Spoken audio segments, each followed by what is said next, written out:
Neste vídeo, um texto escrito pelo pastor João Jesse Júnior falando sobre a necessidade ou não do melhor preparo espiritual do obreiro cristão. O texto foi publicado no jornal Mensageiro da Paz em abril de 1964. Seja bem-vindo ao Diário Pentecostal Historiando, análise histórica e crítica sobre o movimento pentecostal brasileiro. Se inscreva no canal e siga nossas redes sociais. O povo que não conhece a sua história está condenado a repeti-la.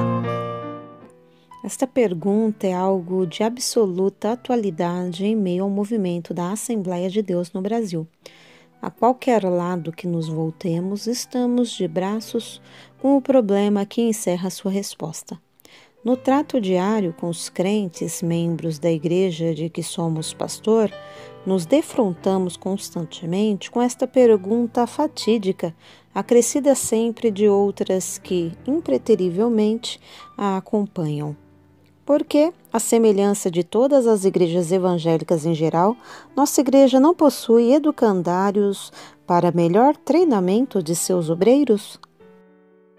Porque o ministério de nossa igreja é essencialmente leigo e, às vezes, em encontros fortuitos com crentes de outras igrejas evangélicas, notadamente com pastores ou missionários, vem-nos a pergunta indesejável revestida de outra característica, de outras intenções e ainda mais pessoal. Em que colégio o irmão fez o seu curso ministerial? Ou onde estudam os obreiros pentecostais brasileiros o seu curso ministerial? E nós, cabisbaixos, aturdidos quase sempre, nos furtamos à realidade pela porta falsa da evasiva. A nossa igreja é pobre e, para manter colégios bíblicos, não lhe sobram recursos. Temos nossas escolas bíblicas de curta duração que se prestam a ajudar aos nossos obreiros no momento. No futuro teremos, à semelhança dos pentecostais de todo o universo, os nossos educandários e etc. Mas estas evasivas não justificam nada diante da crua realidade que se manifesta a exigir uma resposta positiva em face à pergunta que nos serve de epígrafe e da necessidade realmente existente.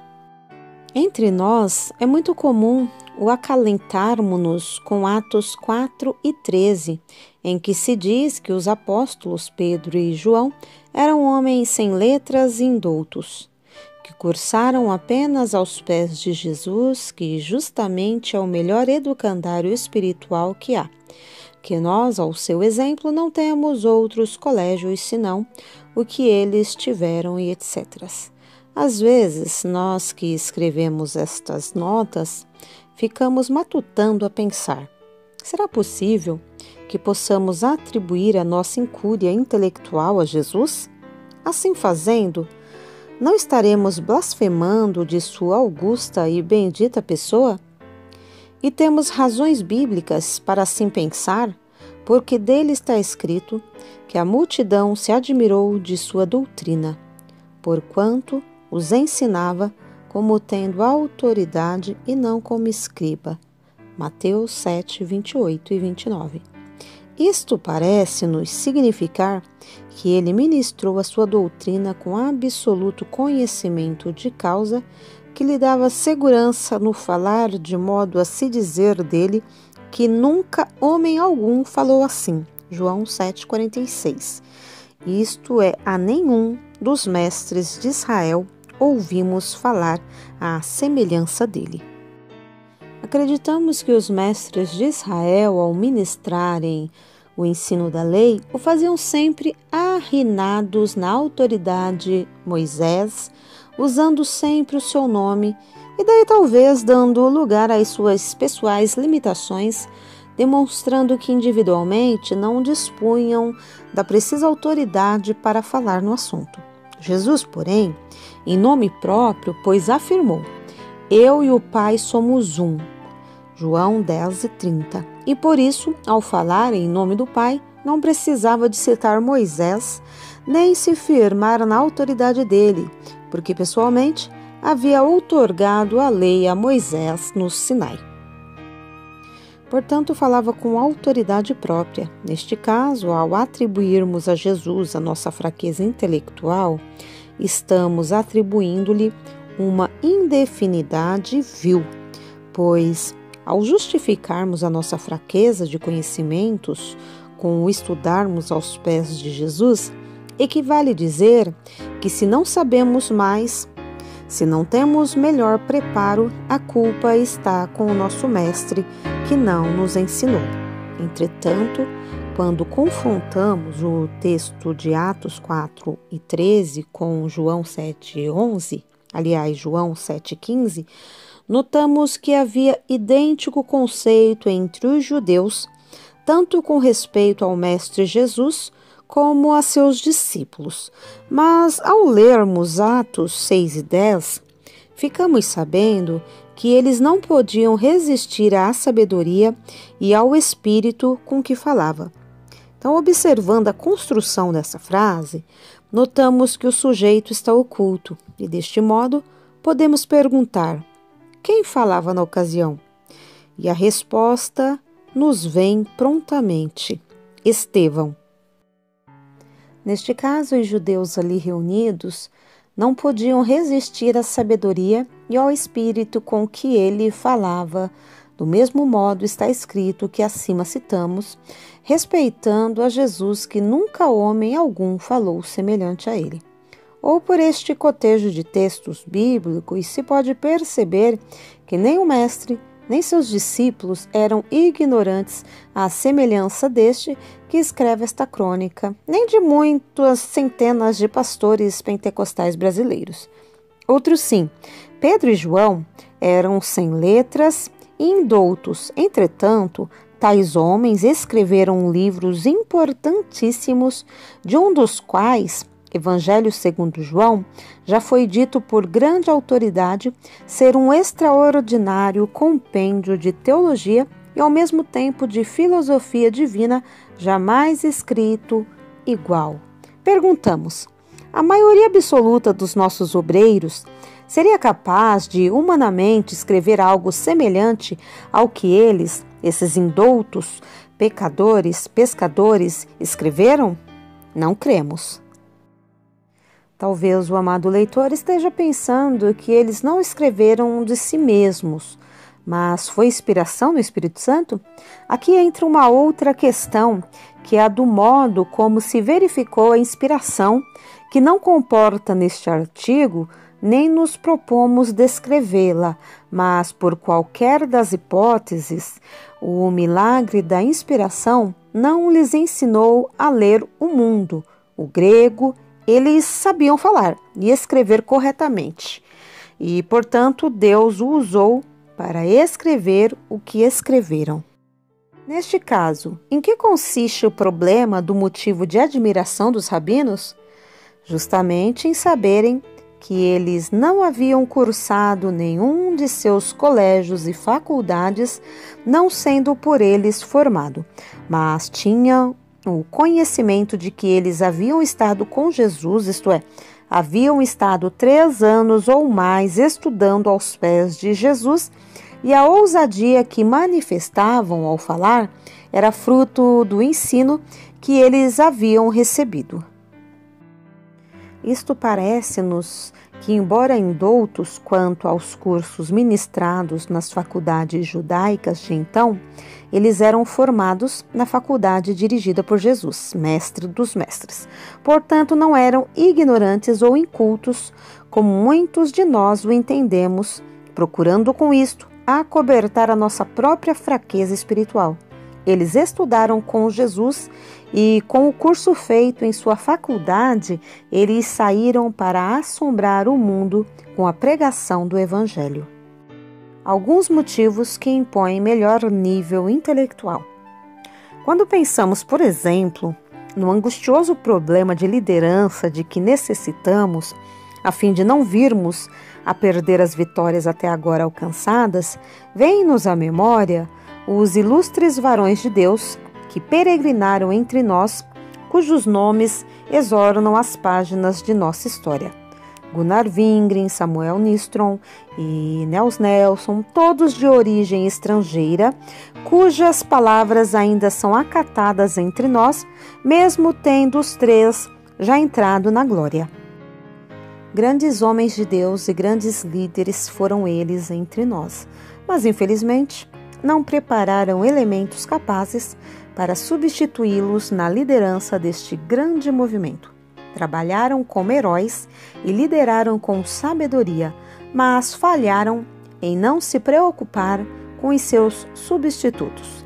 Aliás, reconhecemos os esforços feitos pelo último deles, o irmão Nelson, que projetou alguns elementos no seminário de nossas igrejas, quem sabe com o propósito de ligar-lhes a liderança que esteve sobre os seus ombros, mas ao contrário do que esperava.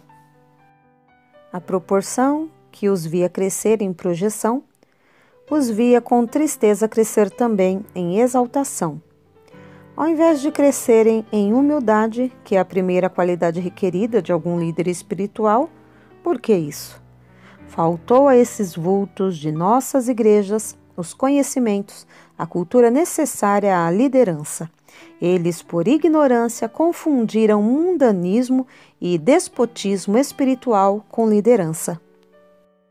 Se esses distinguidos irmãos houvessem sido treinados intelectualmente em tempo oportuno para o preparo espiritual, obtivessem os conhecimentos indispensáveis à execução com plena eficácia do ministério pastoral, outra seria a face da apologia a seu respeito. Nós, os pastores e evangelistas que militamos no serviço do Senhor, nos sertões de nossos estados, quando ocupados nos nossos labores, nos meios a que estamos servindo, sentimos-nos à vontade, porque somos cercados de um povo cujo grau de cultura é semelhante ao nosso e, em alguns casos, somos, em nossos locais, os maiores expoentes da cultura. Porém, esta nossa posição se torna insustentável e nos sentimos pouco à vontade quando nos visitam pessoas formadas ou quando temos que tomar parte em reuniões nas igrejas da capital, onde há pessoas cultas, ou somos forçados a participar de cerimônias conjuntamente com obreiros de outras denominações e etc. E às vezes chegamos a fugir de tais oportunidades, nomeando muitas vezes a um membro da igreja, alheio ao ministério, mas por ter melhor grau de cultura para nos representar. Quem pode negar estas duas verdades? Quantas vezes acontece que as nossas são as maiores igrejas onde existem e, no entanto, ao invés de serem apresentadas ao público como cabeças, sempre, invariavelmente, são apresentadas como caudas devido à ausência cultural de seus pastores? Há alguma vantagem nisto? Absolutamente nenhuma. Isto não é humildade de nossa parte, e pelo contrário, fruto da nossa fraqueza cultural. Aliás, neste sentido, a perspectiva de outros grupos pentecostais já existentes entre nós, nisto em breve estarem brilhando por meio de um ministério melhor treinado do que o vosso, que pelo tempo e pelo número já deveríamos ocupar uma posição melhor definida em nosso meio evangelizado pátrio.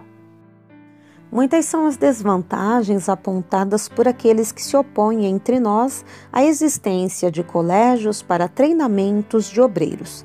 Alegam uns que os novos obreiros que passarem por tais colégios virão depois desprezar e meter a ridículo aos velhos obreiros que militam no ministério há tempo, sem haverem tido a oportunidade que eles tiveram. Acreditamos ser isto absurdo. Aqueles que estudaram melhor terão melhor conhecimentos de ética cristã, prática e teórica, e por nenhum motivo serão levados a zombar ou menosprezar aqueles que os precederam no trabalho. Pelo contrário, saberão melhor dar-lhes o valor que eles têm. Aos que dizem que a cultura é inimiga da espiritualidade, que os obreiros que estudaram em colégios serão frios, igrejas por eles servidas perderão a espiritualidade e se tornarão semelhantes às demais denominações, completamente sem avivamento.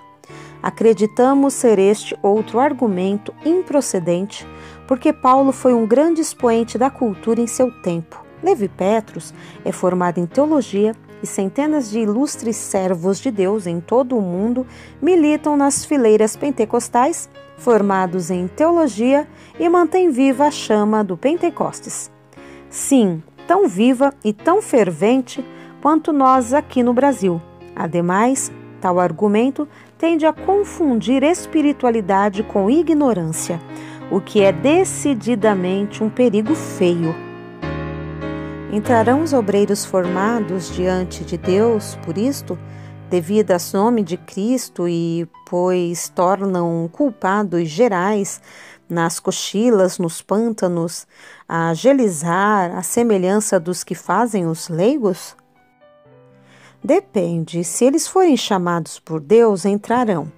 Se pelo contrário, farão o mesmo que estão fazendo muitos leigos ultimamente, incluídos no ministério sem serem chamados por Deus, que apenas querem receber o sustento, comer e dormir, contar anedotas e passear. Entretanto, não se cogita de formatura de obreiros, e sim de treinamentos sistemáticos de modo a fazê-los falar corretamente a língua do país, ministrar toda a doutrina bíblica de que a igreja precisar, sem ficar exclusivamente falando anos após anos as mesmas coisas à igreja. Jesus salva, Jesus cura, Jesus batiza com o Espírito Santo, conforme é comum entre nós. Eis tudo. Treinamento sistemático nas doutrinas bíblicas em geral e conhecimentos necessários à apresentação de tais doutrinas à igreja, de modo que, mesmo sem serem formados, sejam obreiros capazes, que não tenham do que se envergonhar, que manejem bem a palavra da verdade. Eis a premente necessidade entre nós, e as escolas bíblicas, como realizadas desde há muito tempo, são suficientes? Infelizmente, somos forçados pela lógica a dizer que não.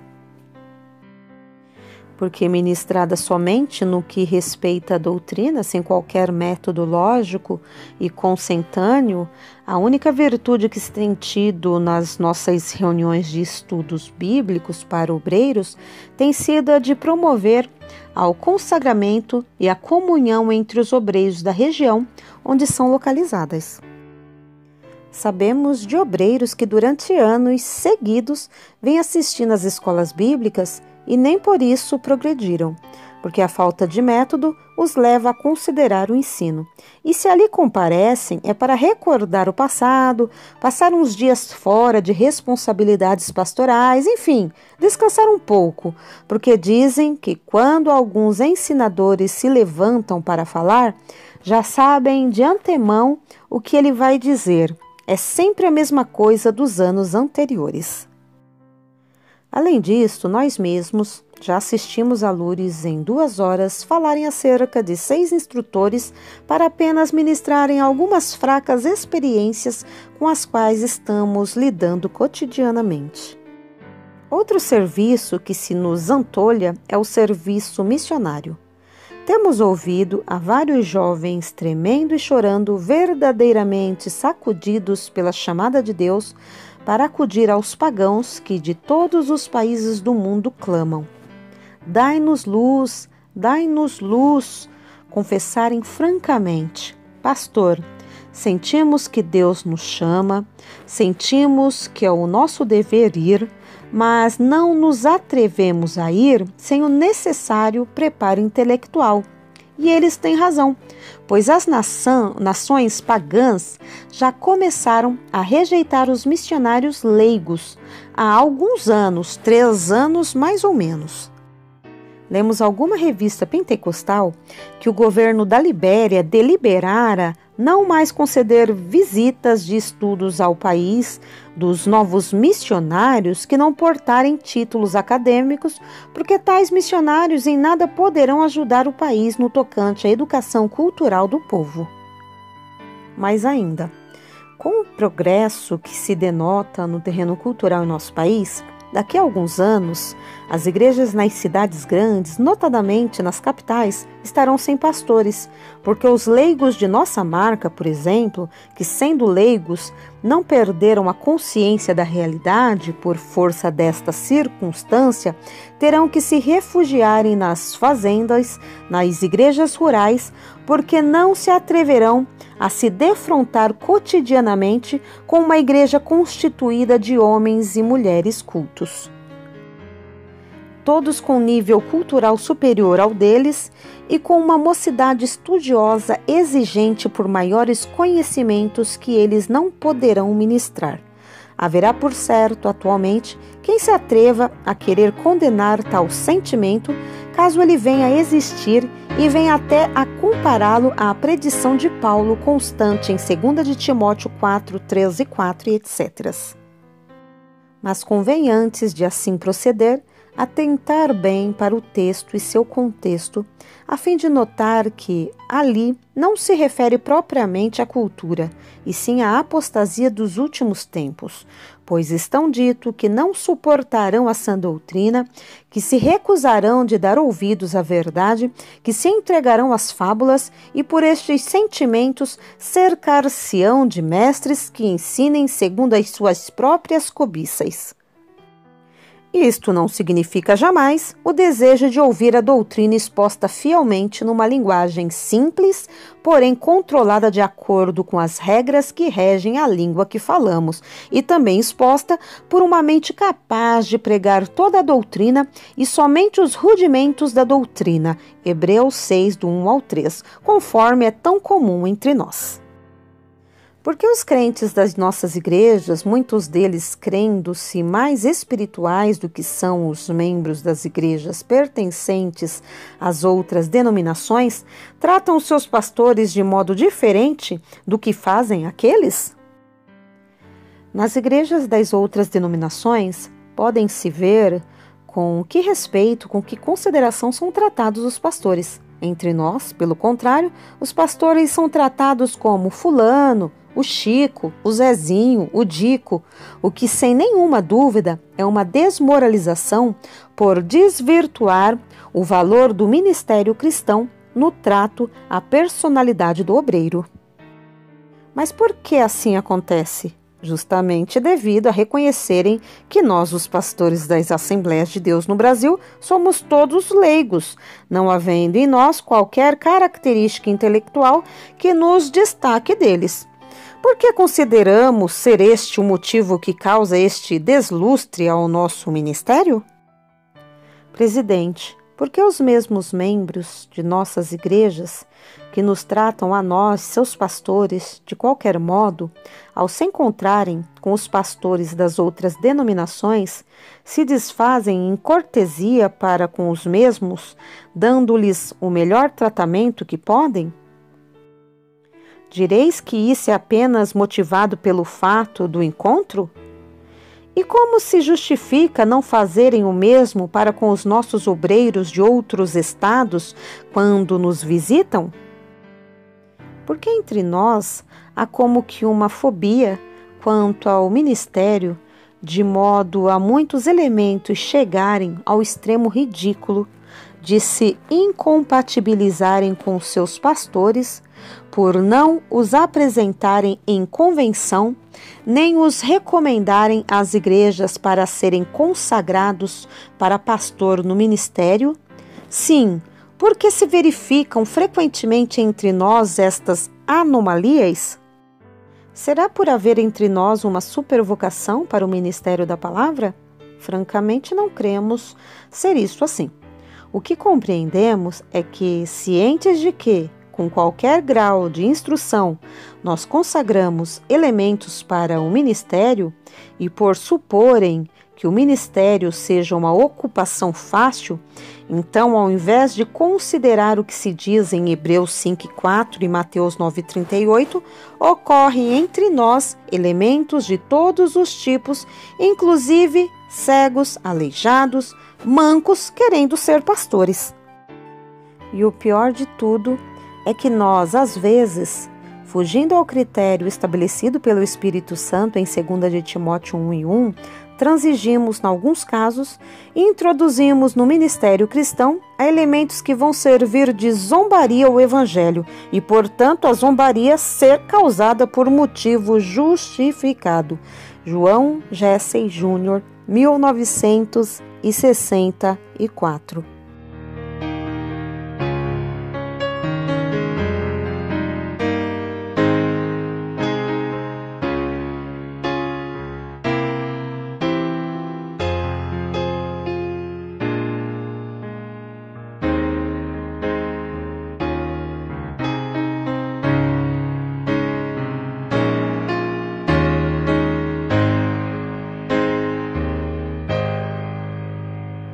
Porque nada podemos contra a verdade, senão pela verdade. Segunda carta aos Coríntios 13:8.